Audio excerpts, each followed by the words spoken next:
இன்றைய பதிவில் இந்த வருடம் ஸ்ரீ ராமநவமி எப்பொழுது வர இருக்கிறது, நம்ம எந்த நேரத்தில் வழிபாடு செய்யணும், ராமரை வழிபாடு செய்வதால் நமக்கு என்னெல்லாம் பலன்கள் கிடைக்கும், அன்று செய்ய வேண்டிய பானகம், நாம் அன்று உச்சரிக்க வேண்டிய மந்திரங்கள், இதை பற்றி தான் இந்த பதிவில் முழுமையாக பார்க்க இருக்கோம்.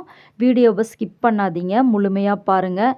இதுவரைக்கும் நம்ம தெய்வீக ஆற்றலை சப்ஸ்கிரைப் பண்ணாதவங்க உடனே சப்ஸ்கிரைப் பண்ணிக்கோங்க, அப்படியே லைக் பண்ணுங்கள். இப்போ வாங்க பதிவுக்குள்ளே போகலாம். ராமர் அவதரித்த தினத்தையே ராமநவமியாக கொண்டாடுகிறோம்.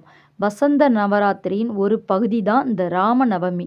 பொதுவாகவே தெய்வங்கள் அல்லது புண்ணிய புருஷர்களின் அவதார தினங்களை ஜெயந்தி அப்படின்னு தான் குறிப்பிடுவாங்க. ஆனால் ராமர் அவதரித்த தினத்தை மட்டும் நல்ல காரியங்கள் செய்ய தயங்குவோம். அப்படி தயங்கக்கூடிய ஒதுங்கி நிற்கும் திதியான நவமிக்கு அவருடைய நாமங்களை சொல்லி ராமநவமி என்றே சொல்லப்படுது.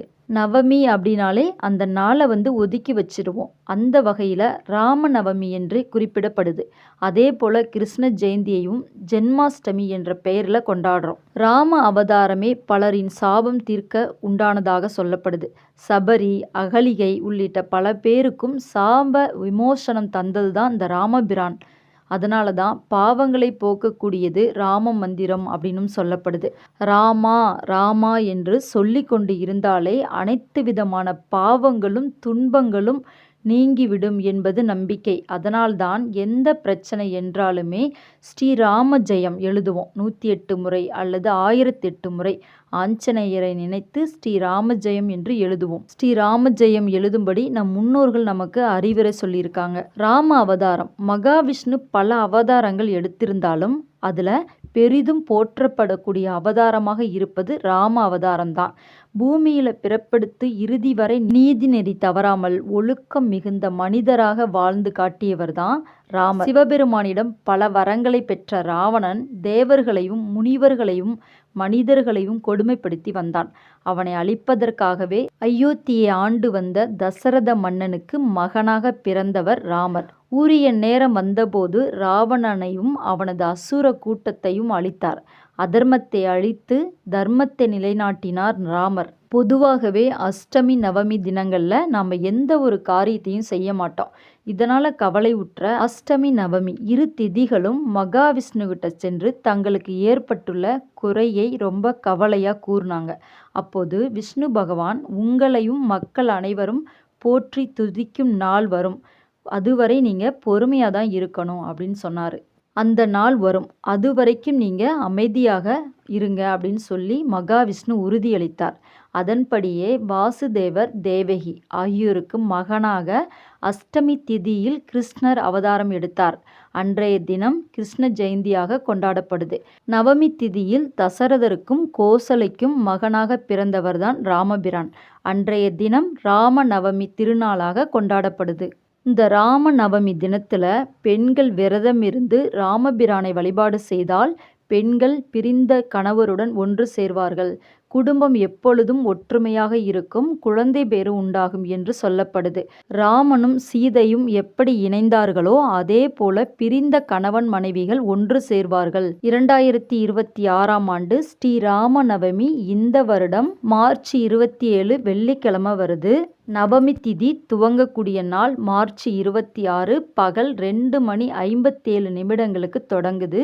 நவமி திதி முடியக்கூடிய நேரம் மார்ச் 27 பகல் 12:53 முடிவடைகிறது. புனர்பூச நட்சத்திரம் துவக்கம் மார்ச் 26 இரவு 7:06 தொடங்குது. புனர்பூசம் நட்சத்திரம் முடியும் நேரம் மார்ச் 27 மாலை 5:48 முடிவடைகிறது. ராம நவமி அன்று வழிபட வேண்டிய நாள் நேரம் அப்படின்னு பார்த்தோம்னா மார்ச் 27 காலையில் 6:30 தொடங்கி 7:43 வரை ராமநவமி அன்று வழிபாடு செய்யக்கூடிய நேரமாக உள்ளது. ராமநவமி அன்று அதிகாலையிலே எழுந்து குளிச்சுட்டு பூஜை அறையில் ராமரோட பட்டாபிஷேகம் படம் இருந்தால் எடுத்து வச்சுக்கலாம்.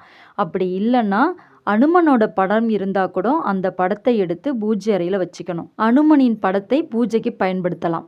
ராமரின் படத்திற்கு அன்றைய தினத்தில் துளசி இலைகளால் அலங்காரம் செய்து வாசனை மிகுந்த பூக்களை சூட்டணும். அதாவது வாசனை மிகுந்த பூக்கள்னால் இப்பொழுது மல்லிகைப்பூ நிறைய வந்துருச்சு. வாசனை மிகுந்த பூ மல்லிகை பூவை ராமரோட படத்துக்கு பயன்படுத்தலாம். அப்படி இல்லைன்னா துளசி இலைகள் ஒரு கொத்தாவது ராமருடைய படத்துக்கு அல்லது அனுமனோட படத்துக்கு அன்றைய தினத்தில் வைக்கணும். பூக்களை சூடி பூஜைக்கு தயார் செய்து வைக்கணும். பூஜை அறையில் ஒரு தீபத்தை ஏற்றி வச்சுட்டு ராமருக்கு பிடித்த பால் பாயாசம் மற்றும் பானகத்தை நெய்வேத்தியமாக வைக்கணும். பானகம் தயாரிக்கிறது எலுமிச்சம்பழத்தில் தயாரிக்கலாம். எலுமிச்சம்பழம் ஒன்று புழிந்து ஒரு 2 டம்ளர் தண்ணியில் சர்க்கரை அல்லது வெல்லம் இந்த 2 பொருளை ஏதாவது ஒன்று கலந்து பானகம் ஒரு 3-4 டம்ளர் வர அளவுக்கு கலந்து வச்சுக்கணும். இது ரொம்ப முக்கியம். பாயாசம் வைக்கலனாலும் பரவாயில்ல, அன்றைய தினத்தில் பானகம் ரெடி பண்ணணும்.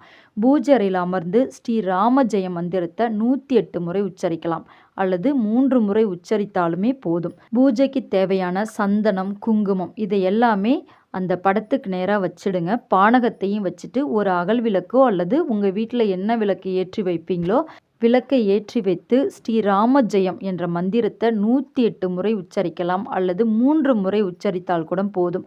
மனதார உச்சரித்துட்டு பூஜையெல்லாம் முடிந்த பிறகு ராமர் பூஜைக்கு வைக்கப்பட்ட சந்தனம், குங்குமம் இதையெல்லாமே நாமளும் வச்சுக்கலாம். நம்ம வீட்டில் உள்ளவங்களுக்கும் சந்தன குங்குமத்தை கொடுக்கலாம்.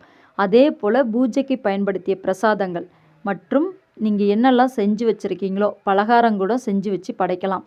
பாயாசம் இதெல்லாம் வச்சுருந்தீங்க அப்படின்னா அதை அங்கே உள்ளவங்களுக்கு கொடுங்க. அப்படி இல்லைன்னா பானகம் மட்டுமாவது அன்றைய தினத்தில் தயார் செய்து பூஜை முடிந்த பிறகு உங்கள் வீட்டில் உள்ளவங்களுக்கு கொடுங்க. இல்லை அருகில் உள்ளவங்களுக்கும் கொடுக்கலாம். ராம நவமி அன்று விரதம் இருக்கணும் அப்படின்னு நினைக்கிறவங்க காலையிலே உணவு எதுவும் சாப்பிடக்கூடாது. ஸ்ரீ ராம நவமி அன்று விரதம் இருந்து ஸ்ரீ ராமபிரானை வழிபாடு செய்பவர்களுக்கு ஆஞ்சநேயரின் அருள் கிடைக்கும். இந்த விரதத்தை மேற்கொண்டால் குடும்பத்தை விட்டு பிரிந்தவர்கள் ஒன்று சேர்வார்கள். ஸ்ரீ ராம ஜெயம் என்ற எழுத்தை 108 முறை அல்லது 1008 முறை எழுதலாம், சொல்லலாம். அன்று உச்சரிக்க வேண்டிய மந்திரம் ஸ்ரீராமா என்ற நாமத்தை 3 முறை அடுத்தடுத்தவாறு உச்சரிக்கணும்.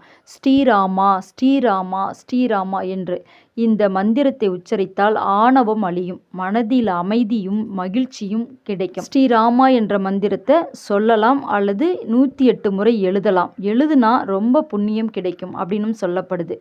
அதாவது ஸ்ரீ ராமபிரானுடைய திருநாமத்தை எழுதுவதும் மிகுந்த புண்ணியத்தை கொடுக்கும்.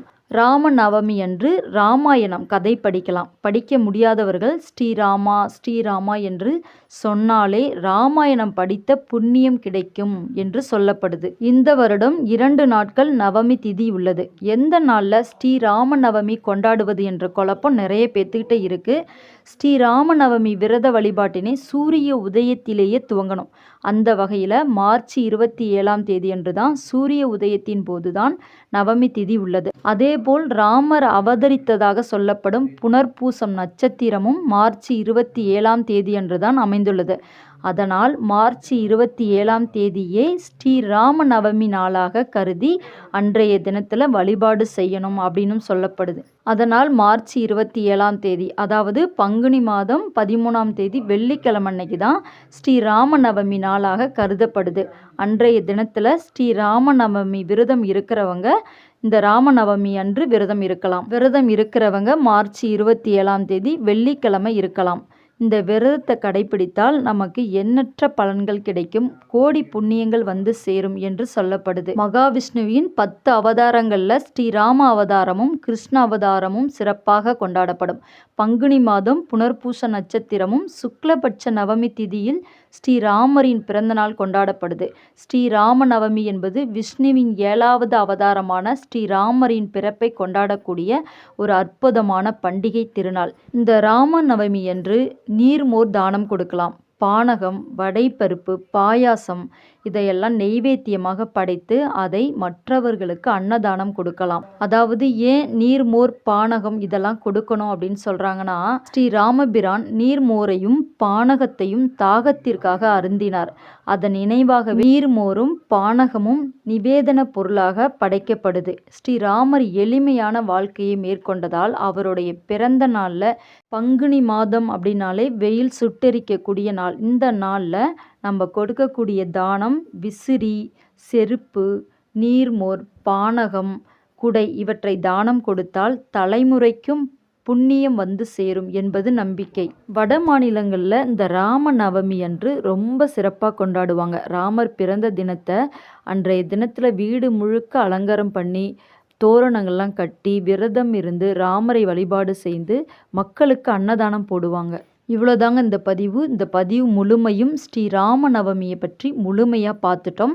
வழிபாடு செய்கிறவங்க ஸ்ரீ ராமநவமி அன்று ஸ்ரீராமரை வழிபாடு செய்து ஆஞ்சநேயரின் அருளை பெறலாம். இந்த வீடியோ உங்களுக்கு பிடிச்சிருந்தா லைக் பண்ணுங்கள், ஷேர் பண்ணுங்கள், மறக்காமல் சப்ஸ்கிரைப் பண்ணிக்கோங்க. வாழ்க வையகம், வாழ்க வளமுடன். நன்றி, வணக்கம்.